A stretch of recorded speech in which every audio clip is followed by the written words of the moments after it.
بسم الله الرحمن الرحيم. اهلا وسهلا بكم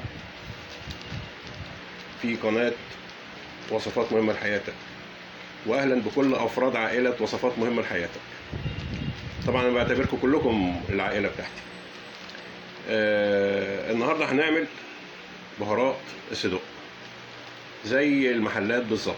يعني اللي بيعمل الصدق في البيت ده هتطلع معاه زي المحلات بالظبط. بس قبل ما اعمل بهارات الصدق عايز اقول معلومة صغيرة عن القرنفل. القرنفل طبعا احنا كلنا عارفين القرنفل، وكلنا عندنا قرنفل في البيت. القرنفل ده فيه اماكن بتسميه العوايدي، وفي ناس بتسميه المسمار. المهم بقى ان الفايده، فوائد القرنفل كتيره جدا. ليه فوائد كتيره للشعر. طبعا للشعر ده هنبقى ان شاء الله نعمل لها فيديو مخصوص، لان لها طرق استخدام وبتاع وكده. انما انت او انتي وانت نازل الصبح خد حبايتين 3 من القرنفل، حطهم في بقك استحلاء نصهم بس. ده بيعمل ايه بقى؟ مضاد للاكسده، يقضي على انتفاخات المعده، انتفاخات البطن، مقوي عام للعظام والمفاصل، مسكن للآلام،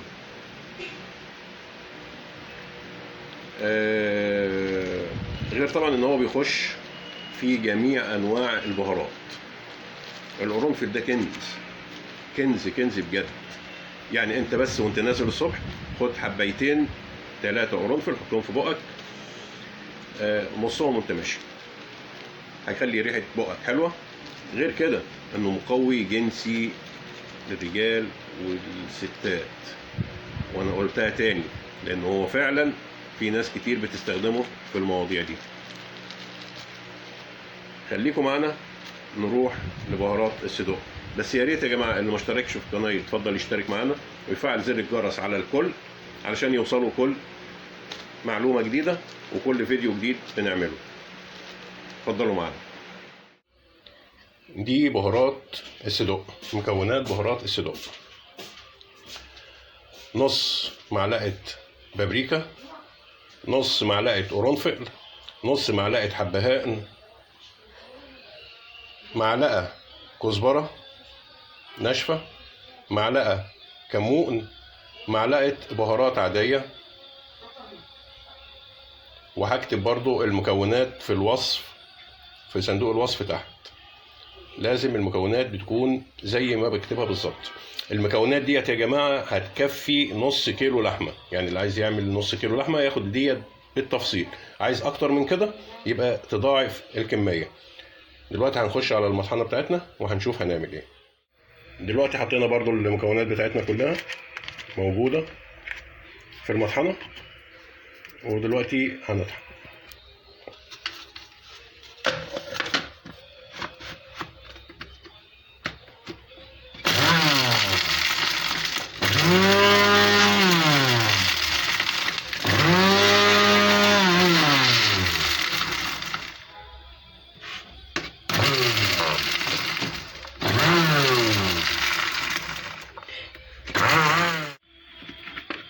دي كده اهي كده بهارات الصدق. بهارات الصدق